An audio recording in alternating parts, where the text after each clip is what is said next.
So, ako po si Rosa May Belando from A1. So, una ko pong itatanong is pwede po bang ipakilala niyo muna yung sarili niyo? Wait lang ha. Kailangan ba English o Tagalog? Okay lang? Kung ano po trip niyo po? Okay. Ako po si Alexander Joseph de la Cruz. Nakatira ako dun sa may Banaba Extension, kung alam niyo yun. Sa may Neverland. Doon ako galing. Dito ako sa Romania, sa may part ng Europe. So, andito ako sa province ng Romania, the city of Timisoara. Yun lang. Ano pa? Ano po yung kasaysayan ng inyong bansa? Okay. Dito kasi sa Timisoara, ang alam ko lang na culture nila rito, sakop sila dati ng, at na mistaken ng Transylvania. Tapos sabay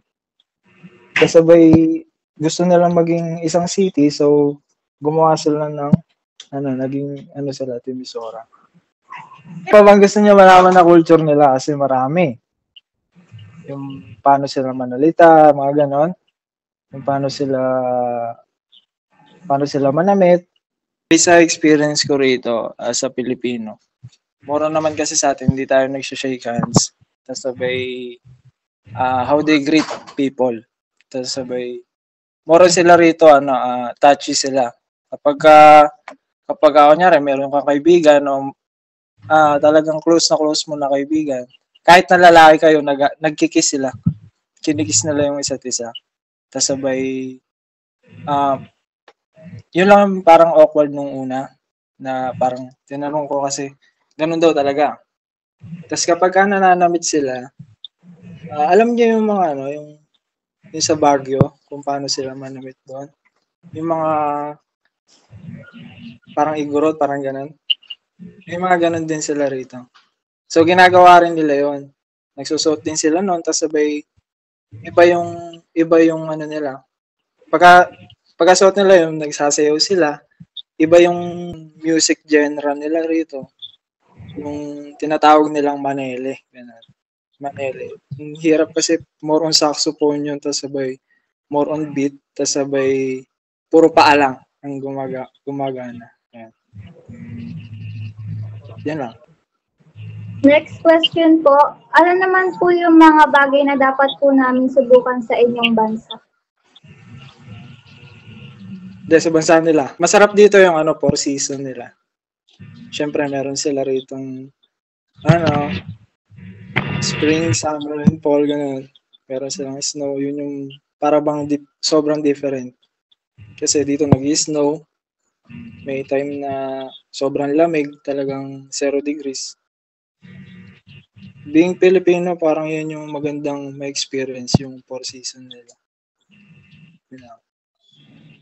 Sa akin, ano po yung wikang ginagamit niyo po dyan? Romaneste. May iba pa po? Marami. Kaso tawag dito, sa na yun parang iba-ibang probinsya na. Nila. Yun lang yung alam ko ngayon, yung Romanian language nila.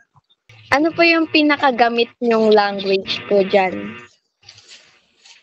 Dito kasi, hindi sila gaanong magaling mag-English. Pero,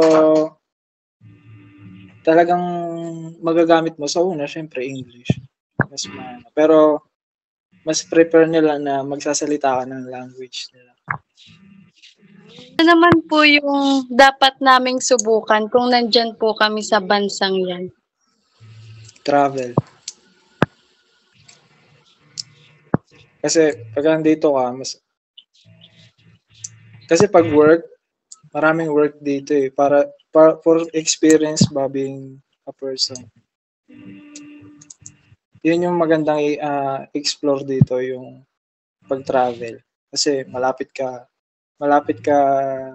sa Barcelona, ganyan, example. Barcelona, Greece, Italy, Paris, like that. madali ka lang makapunta doon pagka meron kang pagka meron kang kotse, makakapag-kotse ka rito by land. Makakapag-travel ka.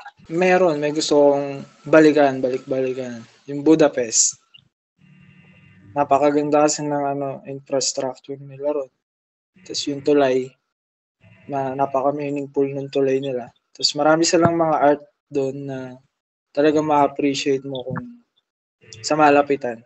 Kasi nung pumunta kami nung dati, winter kasi nun, kaya hindi namin masyado na-appreciate. Pero ngayon, titignan namin kung makakabalik kasi malapit lang naman. Budapest, para sa amin. Po, dapat po namin bisitahin ang inyong bansa. Dito sa flexible sa lahat. Tapos, hindi naman para bisitahin eh. Dito yung lugar na to, Romania. Hindi naman siya ganun kayaman, pero tahimik dito. Hindi siya polluted na area. Hindi siya city kasi. Kaya siguro kalmado yung lugar dito. Tapos sabay flexible kahit saan pwede kang makapunta. Kasi nga, dahil sa Schengen visa na ID na sa mga foreigners na pwede nyong makuha kung pupunta kayo dito. Sa Europe. Basta part ng Europe, I think. Yan po. May ano po ba? May mga ibang lugar ka pa po ba ma-recommend sa amin puntahan if ever pupunta po kami dyan sa Europe? Kung gusto niyo ng mga talagang kung ano kayo, kung architecture kayo, ganun, punta kayong Barcelona. Kung gusto niyo makakita ng mga building na magaganda, kung paano ginawa. Tapos sabay Paris, ganyan. More on kasi dito sa Europe, ang tawag dito. Yung mga marami silang palace dito, palasyo. Yan. Kung gusto mo mga ganun, pero kung gusto mo medyo adventure na tapos gusto mo payapa na lugar na nature trip ganun, pwede ka rin pumunta ng Switzerland o kaya Greece. Yung kalmado ganun. Yeah.